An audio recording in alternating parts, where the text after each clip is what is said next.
Et c'est parti, Boker Tov les Koulam, on continue l'étude avec le Rav Yehuda Ben Ishai de la communauté des Mounachetema.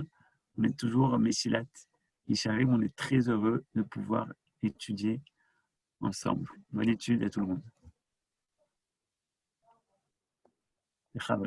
Shalom, shalom, Toda Rabba à notre ami Aaron. Et on reprend effectivement notre étude de Messilat Yesharim au chapitre tête. Et en fait, on va terminer ce chapitre-là aujourd'hui. Et par la même occasion, terminer donc la deuxième vertu, qui est la vertu du zèle. Et le Ramchal va nous dire maintenant quelque chose de très intéressant et nous expliquer qu'en fait, pour arriver à intégrer cette qualité de zrizout, il faut être maître de la qualité de la prudence, de la zéhirout. Et là, il nous apprend un principe très important. C'est que les vertus et les qualités de l'homme sont dépendantes l'une de l'autre. En effet, quand nous étudions, nous avons besoin effectivement d'analyser et de parler de chacune de ces vertus et qualités en tant que telles. Mais le Ramchal nous prévient que, en fait, le nefesh à Adam, dash nefesh à Adam, achat'i, le psychique de l'homme est en réalité une seule et même chose, et qu'il y a une interdépendance entre les différentes vertus et qualités. C'est comme étudier la Torah. On ne peut pas étudier seulement une part de la Torah. Si on veut arriver à comprendre la Torah véritablement, on est obligé de la découvrir dans toute sa grandeur, dans toutes ses parties, dans toutes ses dimensions. Et ça, c'est quelque chose qui apparaît ici, au niveau du travail que l'on a à faire sur nos vertus et qualités. Alors, je lis la fin du 9e chapitre, qui parle donc de la Midat HaZrizut et de la façon de l'acquérir. Tu vois bien pourquoi le zèle doit venir après la prudence. L'homme ne peut être zélé sans auparavant être prudent. Celui qui ne prête pas son cœur à l'examen de ses actes et à la méditation sur le service divin dans ses détails, comme je l'ai expliqué à propos de la prudence, pourra difficilement porter l'amour et le désir ardent nécessaires pour s'approcher de Dieu. Alors, le Ramchal nous dit la chose suivante. Pour être libre à remplir nos devoirs, pour être disponible à cela, on doit se libérer de tout ce qui risque de nous entraver. En effet, imaginez-vous quelqu'un qui doit faire une course de longue distance et puis il a plein d'objets qu'il doit prendre et traîner, etc. Il a beaucoup de mal à ça parce qu'il est entravé par tout ce qui, évidemment, pèse sur lui. Si un homme veut être zariz, la première chose qu'il doit faire, c'est d'abord de se défaire du fardeau, de tout ce qui est superflu, qui n'est pas nécessaire, qui n'est pas essentiel. Alors, le travail de la zéhirout, c'est-à-dire de la prudence, qui a été la première vertu qui a été abordée dans ce livre-là de Messilat Yesharim, le premier travail était effectivement de se décharger de tout ce qui est superflu. Et nos sages vont nous prévenir de ça. Ils vont nous prévenir de du danger qu'il y a quand l'homme va être engoncé, quand il va être pris, dans ses habitudes, quand il lui paraissent qu'un fardeau sur lui et sur son âme, plongé dans les envies corporelles, qu'il éloigne de cette vérité, il ouvrira les yeux sur ses actions. Et nous dit, en fait, le Ramchal nous dit donc qu'on a un travail où on doit se nettoyer de tout ce qui, sans qu'on s'en rende compte des fois, pèse très lourd sur nous. Et ça, c'est ce qui va nous empêcher la zrizout. La zrizout pourra se développer, le zèle, à partir du moment où un homme sera moins dépendant, moins entravé par tout ce qui, des fois, sont ces ergelim. Et ça, on ne s'en rend pas compte. On essaye d'être rapide, on essaye des fois d'arriver à faire tout ce que l'on veut faire, mais on ne se rend pas compte qu'on est un peu lourd. Et cette lourdeur nous vient de quoi?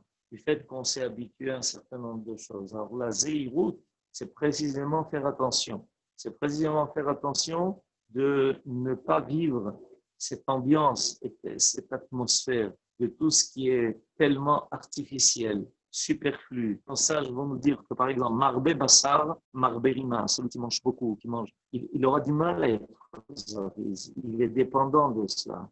S'il ne trouve pas réponse à tous ses besoins, il finit par être préoccupé par la question de savoir qu'est-ce qui lui manque, comment il va arriver à pouvoir à tout ce à quoi il est habitué. Il n'est pas panouille, il n'est pas libre, il n'est pas disponible. La Torah demande de la part de l'homme d'être disponible. Alors on voit que nos sages, ils avaient cette vertu. Ils étaient des gens qui étaient disponibles parce qu'ils réservaient leur temps aux choses qui étaient essentielles. C'est pour ça qu'ils arrivaient à tellement de choses, à obtenir tellement de choses. Et ça, c'est une leçon qui est importante. Peut-être c'est en fait une des leçons que l'on est en train de recevoir par les temps qui courent. Par les temps qui courent, on s'aperçoit que on doit se contenter et se réserver pour des choses qui sont importantes. Toutes les restrictions qui nous sont amenées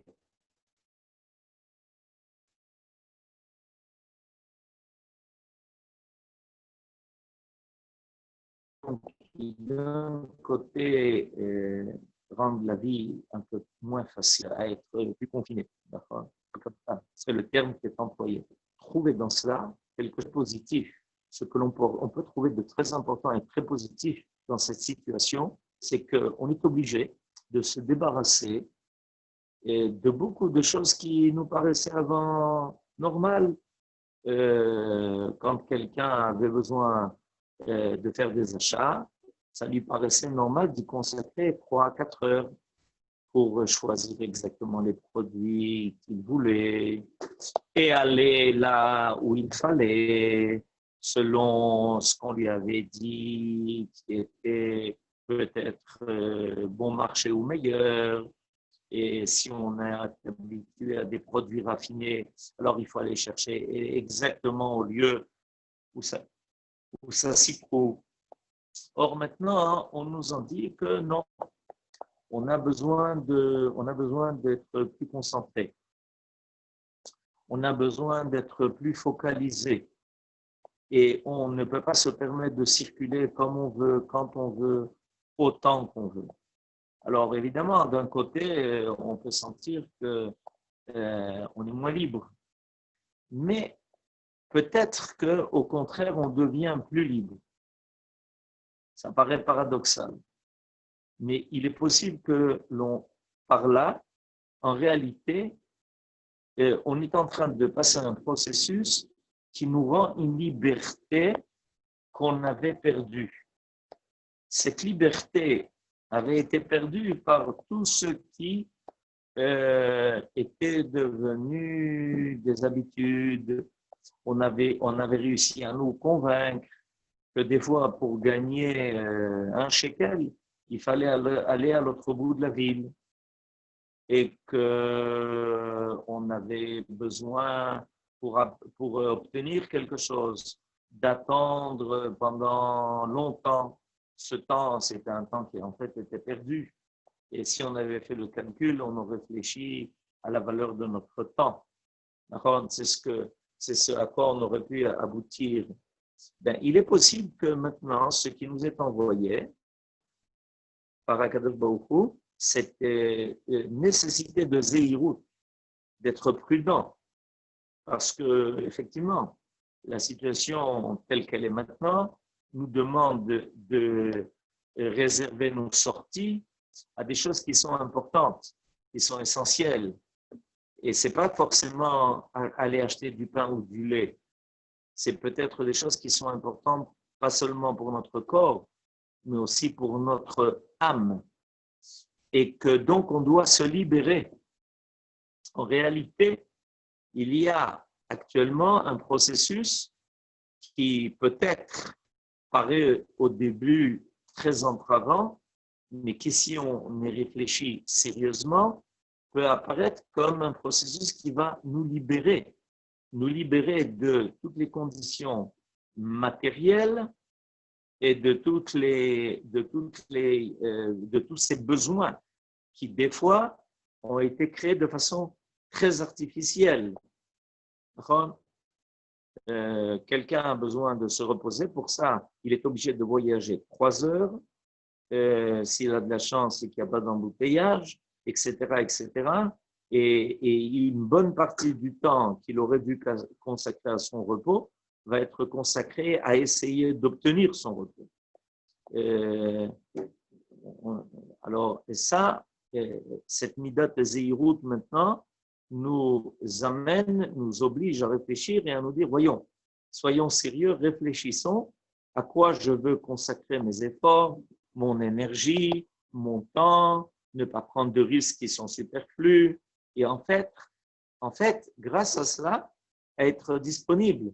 Je dois faire maintenant le compte de ce qui me paraît essentiel. Alors, c'est intéressant cette affaire-là, parce que finalement, on peut le trouver et au niveau individuel et au niveau collectif et peut-être même au niveau mondial, où toute cette activité incessante, où tout le monde court de tous les côtés, peut-être que ça fait rater à l'homme quelque chose d'important, quelque chose qui va avoir une influence sur son histoire. Alors, nous dit le Ramchal, tu comprends maintenant pourquoi la Midat Azrizut devait venir après la Midat Azehirut. Maintenant, on commence à le saisir. On comprend qu'en fait, cette Zehirut, c'est ne pas se charger de choses qui vont être lourdes à porter, qui ne sont pas en fait définitives et essentielles. Et maintenant, on va après cette Midat Azehirut, on fera le calcul. Et alors là, on va être libre, on va se rendre disponible. Cette Midat, ce qui nous enseigne là, c'est que la Midat Azrizut, c'est en fait une qualité de disponibilité. Quelqu'un a besoin de toi. Alors, en général, tu dis, j'ai pas le temps, je suis déjà moi-même très occupé, etc. Mais quand on y réfléchit, peut-être que les choses qui nous occupent et préoccupent ne sont pas aussi essentielles que porter de l'aide à quelqu'un qui en a véritablement besoin. On n'a pas fait le compte. Alors, la Midat Azehirut va nous obliger à ça. La Midat HaZeirut va nous obliger à dire, voilà, mettons de côté tout ce qui nous entrave et on va être disponible, on va être là, prêt à. Alors, c'est la raison, nous dit le Ramchal, qui fait que la Midat HaZeirut doit apparaître après la Midat HaZeirut. La Midat HaZeirut nous a appris le travail de la Itbonenut. Rappelons-nous le travail de la Itbonenut, c'est le travail du discernement, c'est-à-dire être susceptible de vérifier, de faire le compte exact de ce qui est positif ou pas, d'un tri, en fait. Il va y avoir un tri, comme quelqu'un qui accumule chez lui des objets, et sa maison est remplie et pleine à craquer, et quand il a besoin d'y introduire quelque chose qui est important, un meuble ou un objet qui, lui, a son importance, il n'a pas de place où le mettre. Et alors il dit, mais c'est dommage, je n'ai pas de place. En réalité, il a de la place. La place aurait dû être faite à l'avance. La Midat HaZeirut, c'est à l'avance se débarrasser de tout ce qui est superflu, non important pour l'homme, etc. Dans notre vie, nous accumulons des tas de choses qui ne sont pas essentielles. Et quand je dis accumuler, je ne parle pas seulement des objets.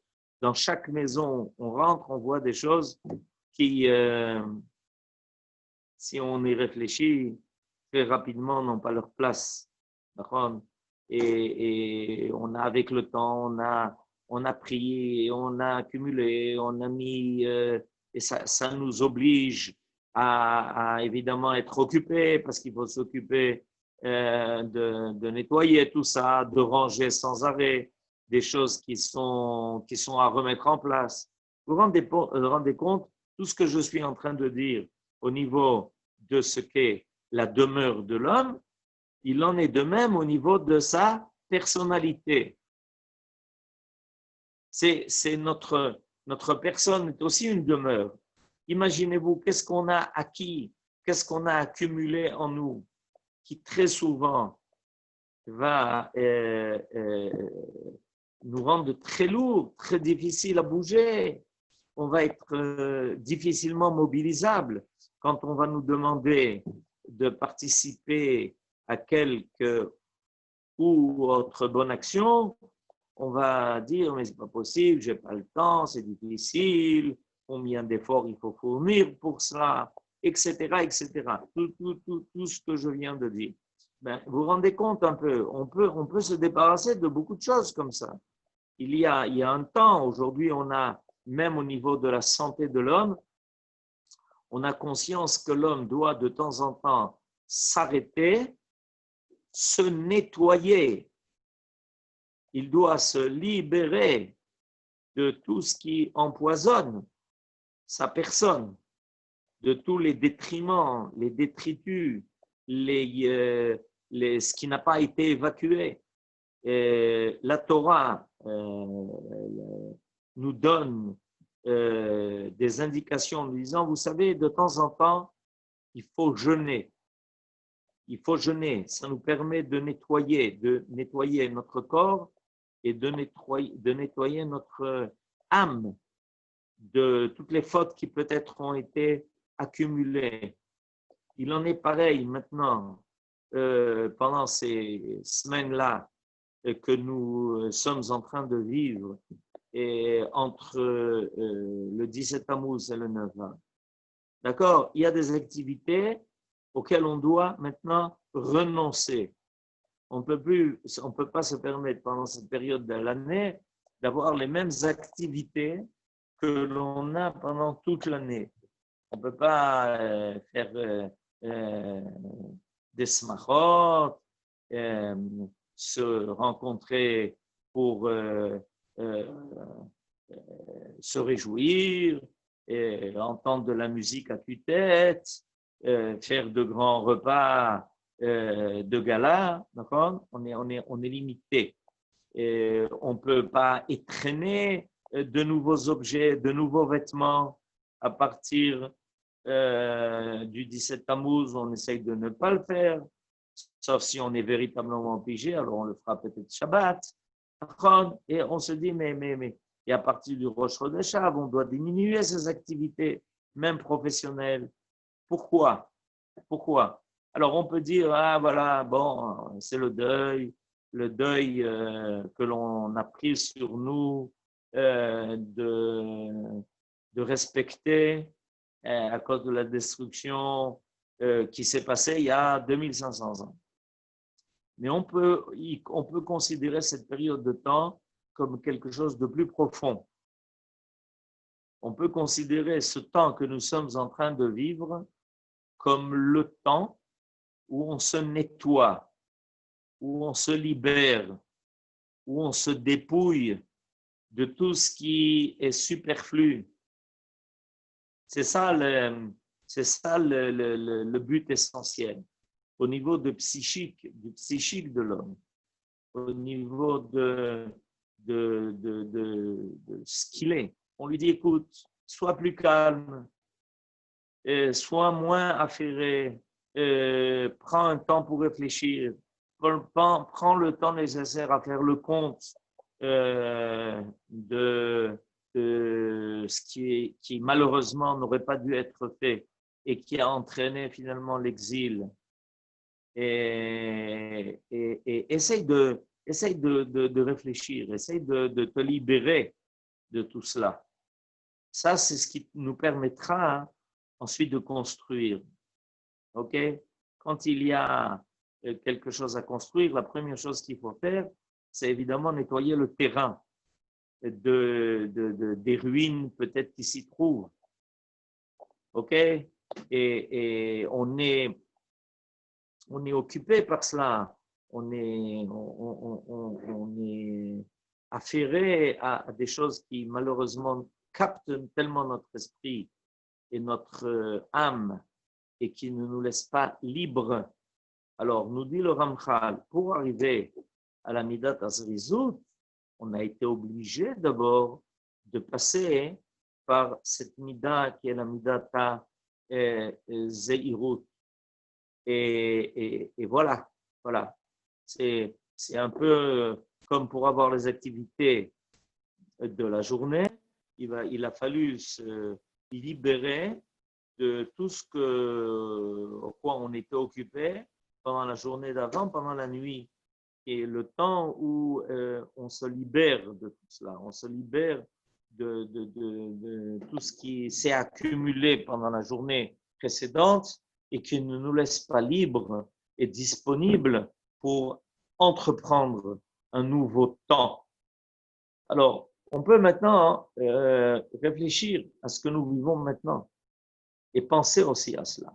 Si Akadosh Baruch Hu décide de remettre en cause le monde dans lequel on vit, c'est parce que le monde dans lequel on vit a vu s'accumuler une quantité incommensurable de matière, de préoccupations matérielles, d'habitudes qui ont amené l'homme à pratiquement perdre toute liberté parce que ceux qui ont voulu l'amener à une société de consommation ont appris à maîtriser sa volonté, son esprit, son imagination. Toutes les méthodes ont été inventées et mises au point pour qu'en fait l'homme ne devienne plus qu'un objet entre les mains de celui qui veut à tout prix les amener à être des consommateurs, et on le fait évidemment avec beaucoup de science et beaucoup de science et de façon très sournoise, on le fait, avec beaucoup de psychologie qui convainc l'homme que c'est en réalité c'est lui qui a décidé, alors qu'il n'a rien décidé du tout. Alors nous dit le Ramchal, tu comprends que c'est pas cette civilisation qui peut arriver à découvrir le divin. Et quand on parle de l'aboutissement du projet divin, on parle d'un homme qui est disponible à rencontrer son Dieu. Akadosh Baruch Hu nous fait sortir d'Égypte et il nous amène dans le désert. Et dans le désert, il n'y a rien. Et tout d'un coup, on se trouve donc disponible. Qu'est-ce qui nous est arrivé en Égypte? En Égypte, on a perdu notre liberté. On est devenu esclave. Mais on n'a pas perdu seulement notre liberté. On n'était plus disponible. On était b'matzav shel koser ruach ve'avoda kasha.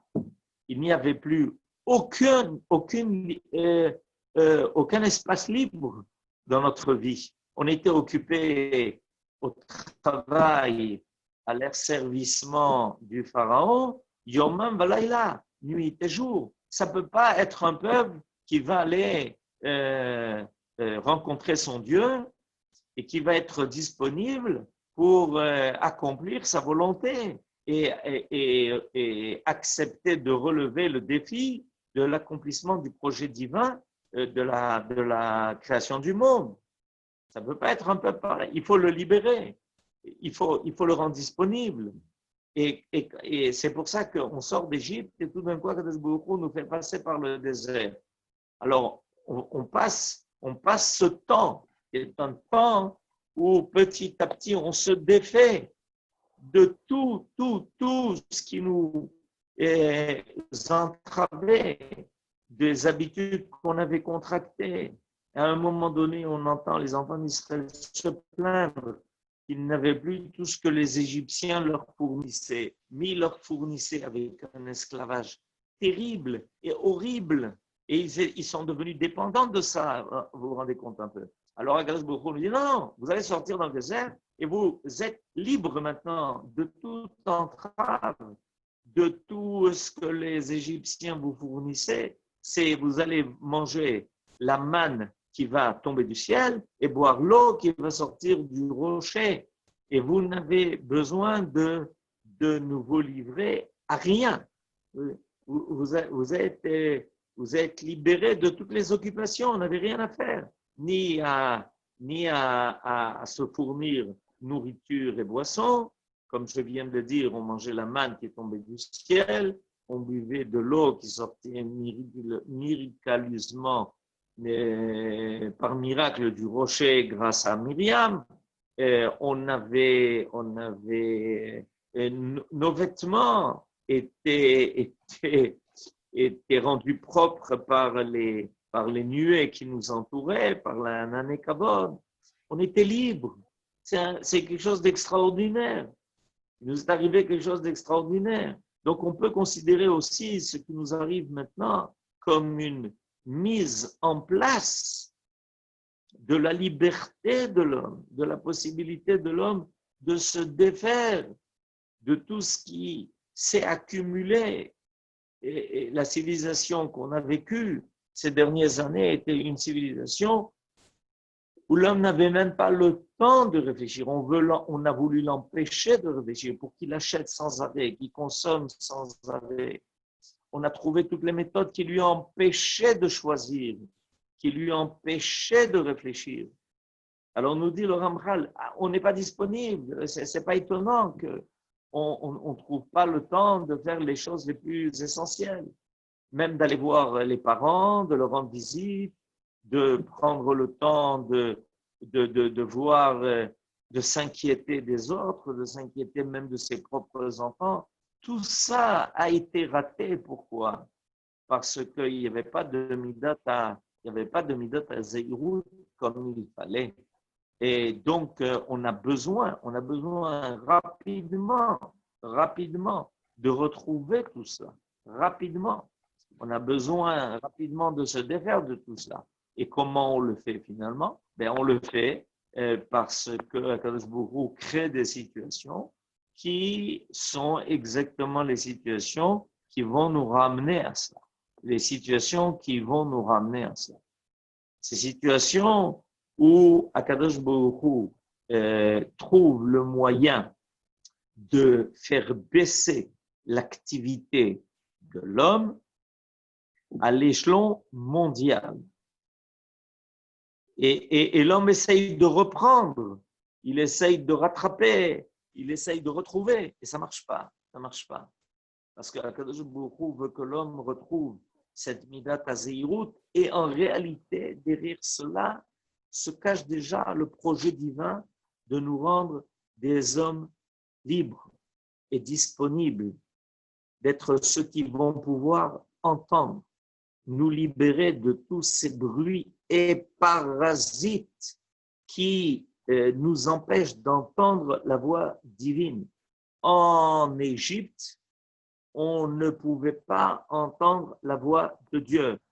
Mi Hachem, dit le pharaon, qui est Dieu? Asher eshma bekolo, pour que j'entende sa voix. Ici en Égypte, on ne peut pas entendre la voix de Dieu. On entend les cris des hommes.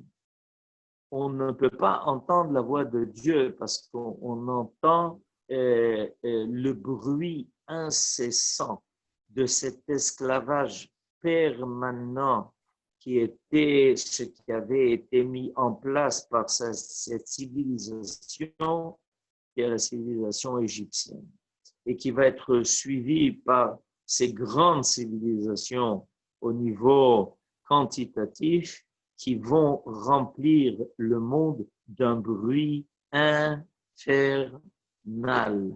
et qui ne permettent pas d'être à l'écoute d'une voix très douce, d'une voix sublime qui veut se faire entendre à l'homme à travers le monde, la nature, l'histoire. Et nous avons compris ça. Et on est arrivé au Sinaï et on a compris que ce qui était réclamé de nous avant tout, essentiellement, c'était l'ishma, na'aseh venishma. Le but, c'était nishma, na'aseh venishma. On finira par arriver à nishma, nishma Israël. Et dès qu'on entend l'appel divin, alors on a un enthousiasme énorme. On est léger, on est libre, on nous a libérés de tout ce qui jusqu'à présent nous entravait. En nous guidant dans le désert, Akadosh Baruch Hu nous a fait un cadeau énorme. Il nous a libérés de toute cette activité terrible, incessante, des rouages de la civilisation égyptienne qui obligeait l'homme à faire partie de ce mécanisme infernal qui était construire, des briques, construire, des briques, construire, des briques, construire. Alors, Akadosh Baruch Hu nous libère de ça. Et en fait, on peut dire aussi que c'est exactement ce processus que nous passons aujourd'hui. Et au niveau de l'histoire du monde et de l'histoire de l'homme, Akadosh Baruch Hu est en train de calmer, il est en train de minimiser l'activité de l'homme pour que l'homme soit plus disponible, pour qu'il soit plus à l'écoute. Et nous devons aussi mettre à profit ce temps-là, ce temps qui est entre Yud-Zayin B'Tammuz et Tisha B'Av, pour être plus disponible, pour nous demander qu'est-ce qu'on peut faire qu'on n'a pas fait, en quoi on espérait tellement peut-être un jour être libre et disponible pour des choses tellement importantes et essentielles. Et on se disait à chaque fois, mais j'ai pas le temps maintenant, je le ferai après, j'ai pas le temps de parler, j'ai pas le temps de réfléchir, j'ai pas le temps de rencontrer, j'ai pas le temps de communiquer, j'ai pas le temps d'étudier, j'ai pas le temps de prier. Et en fait, quand on dit je n'ai pas le temps ou je n'ai pas la force, une expression, et deux expressions qui sont très, très, très souvent employées, très couramment employées. Je n'ai pas le temps ou je n'ai pas la force. Ces deux expressions traduisent la même chose. Elles traduisent l'idée du fait que l'homme n'est pas disponible, il n'est pas libre. Il n'a pas une quiétude d'âme qui lui permet de voir d'autres possibilités, d'autres horizons s'ouvrir. Il est accumulé, accablé. Il est en situation où s'accumule en lui énormément de soucis. En d'autres termes, effectivement, ça veut dire ne pas avoir le temps de vivre. J'ai entendu dire quelqu'un qui a dit une expression qui est une expression qui révèle quelque chose de grave. On perd sa vie à gagner sa vie. Et c'est une expression qui est grave, elle est grave, de perdre sa vie à gagner sa vie. Parce que finalement, au bout du rouleau et au bout du compte, alors si on a perdu sa vie à gagner sa vie, alors on a gagné. C'est un peu dommage. Alors, Akadosh Baruch Hu maintenant le fait. Il le fait pour nous. Là où on n'a pas été capable du choix, alors Akadosh Baruch Hu le fait pour nous. Et donc, il est en train d'agir dans le monde de telle façon que tout se calme. Que l'homme soit plus libre et plus disponible. Et ça lui permettra, finalement, après cela, ce qu'il va gagner, nous dit Laurent, être beaucoup plus zélé à ce qu'il doit faire. Alors, c'est comme ça qu'il termine ce chapitre et qui termine en fait toute la qualité de la zrizout, plongée dans les envies corporelles et emportée par le courant de la routine qui l'éloigne de cette vérité. Et il finira par ouvrir les yeux sur ses actions. Les examinant, il prendra conscience des commandements positifs et des restrictions. Et il lui sera beaucoup plus facile de s'éloigner du mal et de désirer le bien avec zèle. C'est-à-dire que, donc, grâce à cette Midat Azirut, où petit à petit il fait un tri, on doit maintenant faire un tri, on n'a pas le choix. On est obligé de faire le tri de ce qui nous paraît important. On doit être très prudent de ne pas, ce qui nous paraissait tout à fait normal, aller n'importe où, faire n'importe quoi, voyager à tout moment, pour n'importe quelle raison et sans raison, avec certaines raisons. Libéré de tout cela, l'homme peut se dire à Krega, si maintenant je suis obligé de rester et d'être confiné, peut-être que grâce à ça, je peux faire un compte. Peut-être que grâce à ça, je peux faire le bilan. Peut-être que grâce à ça, je peux retrouver une tranquillité que j'ai perdue. Et cette tranquillité nous permettra maintenant de reprendre en main le but de ma vie, les moyens d'y parvenir, et de décider que ma vie sera peut-être différente, qu'elle apparaîtra sous un autre angle et sous un autre aspect. Et grâce à cela, tout d'un coup, l'homme va se trouver disponible et libre pour avoir une nouvelle vie, pour commencer quelque chose de nouveau. Alors, effectivement, c'est ce qui va nous arriver. On va maintenant, petit à petit, au fur et à mesure qu'on progresse, la semaine après-demain, ça va être Rosh Chodesh Av. Et dès que Rosh Chodesh Av arrive, on diminue encore. Mishenichnas Av Nematim Besimcha. Après, il va y avoir la semaine de Tisha B'Av. Évidemment, la semaine de Tisha B'Av, il y a encore des restrictions. Petit à petit, on va se retrouver plus disponible et on va réfléchir. Et on va peut-être prendre des décisions qui sont importantes pour notre vie et qui vont nous faire parvenir à des choses qu'on savait, en fait, mais qu'on avait reléguées au fond de notre âme et parce qu'on n'avait pas le temps, ni l'envie, ni la force, comme on l'a dit tout à l'heure, de nous en occuper. Maintenant, on va le faire. On va prendre le temps pour cela.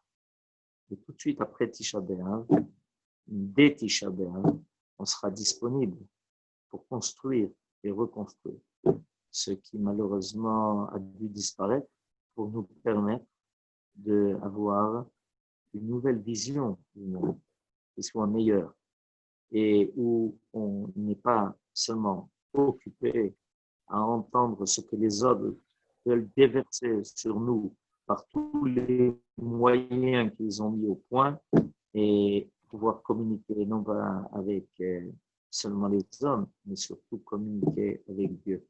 Amen. Amen. Toda Rabba Orav. S'il y a des questions, c'est le moment. On finit un chapitre important. Travail. Rav, Chazak Ubaru, Rav, je peux prendre la parole un instant? Mais bien sûr, je vous écoute, Yosef. Bon, c'est pas une question. C'est pendant tout le développement de ce que vous donniez, le zèle, bon, la conséquence de la prudence, où il faut faire une analyse de façon à faire le tri, etc. Et puis, pendant que vous disiez ça, je pensais que nous sommes finalement comme un ordinateur. Parce qu'un ordinateur, il y a un disque dur à un moment qui est très encombré. On a besoin de faire un peu le tri. Et quand on fait ce tri, on se rend compte qu'il est beaucoup plus efficace et il travaille avec beaucoup plus de zèle. Kol hakavod, chazak ubaruch. Le machal de l'ordinateur. L'ordinateur aide à faire de l'ordre. Kol hakavod. Shalom, shalom. Boker Tov, monsieur le rabbin. Au sujet de Keshen Nichnas Adar, pardon. Keshen Nichnas Av. Non, parce que c'était le contraire que je voulais dire. Keshen Nichnas Av. Martin Bessimcha. Mais la Simcha reste. La Simcha, elle est diminuée, mais elle n'est pas supprimée, puisqu'on va la diminuer. Et j'ai trouvé votre parallèle un petit peu pessimiste de la suite de Yetziat Misraïm avec l'activité actuelle. Actuellement, je veux dire, Baruch Hashem, toutes les éditions qui paraissent de Limoud, qui sont Menoukad, etc., je veux dire, on n'a pas pour autant, à mon humble avis, on n'a pas pour autant perdu justement cette faculté. Et au contraire, on a cette faculté de pouvoir prendre son temps, de pouvoir étudier, puisque je veux dire actuellement, j'habite à Jérusalem et j'habite à Paris en même temps. Les magasins sont remplis de livres qui sont Menoukad, qui sont à la disposition de qui veut. Donc, il y a encore ce ressort. On a encore ce ressort. Vous avez raison. Moi, je pense que le parallèle était destiné à nous prouver. Je ne cherchais pas à avoir raison, pardon. Non, c'est important. Et le parallèle était dans le fait qu'il faut se libérer de l'esclavage pour aller recevoir la Torah. Et si Akadosh Baruch Hu aujourd'hui, vous dites qu'aujourd'hui, quelqu'un a les moyens, tout est mis à sa disposition. Nachon, mais combien de gens ne les mettent pas à profit parce qu'ils se sentent sans arrêt, sûrement pas vous, mais en tout cas, il y en a qui se sentent tellement happés par leurs occupations et qu'ils ne trouvent pas le temps de même parler avec ceux qui sont autour d'eux. Alors, l'idée, c'est que si Akadosh Baruch Hu oblige les hommes à se replier sur eux-mêmes, ce n'est pas dans le mauvais sens, au contraire, c'est dans le bon sens. Et ce que je voulais dire, c'est que ces 3 semaines où on nous oblige à diminuer nos activités extérieures, ce n'est pas pour perdre la simcha, c'est pour que la simcha vienne de quelque chose de plus profond et qu'elle ne dépende pas de choses qui sont artificielles. Parce qu'on peut avoir une simcha qui dépendent des instruments de la simcha et on peut avoir une simcha qui ne dépend que d'elle-même. Et oui. Et le but, c'est de ne pas cette simcha qui est en fait où on fait du grand bruit pour essayer de dire aux gens, vous voyez, vous êtes content et vous êtes joyeux. Non. Si on a besoin de cela pour être besimcha, alors ce n'est pas une simcha parce qu'elle dépend de ce que les autres font pour qu'on soit saméach. Et le but, précisément, c'est que maintenant, il y a une simcha qui ne dépend que d'elle-même, de l'homme par lui-même, du fait même d'exister. Voilà où doit se trouver sa simcha. תודה רבה, הרב. תודה לכולם. Donc, on se retrouve avec Rav Ben Ishai mercredi, Bezrat Hashem. Kol Tov, bonne journée. תודה רבה.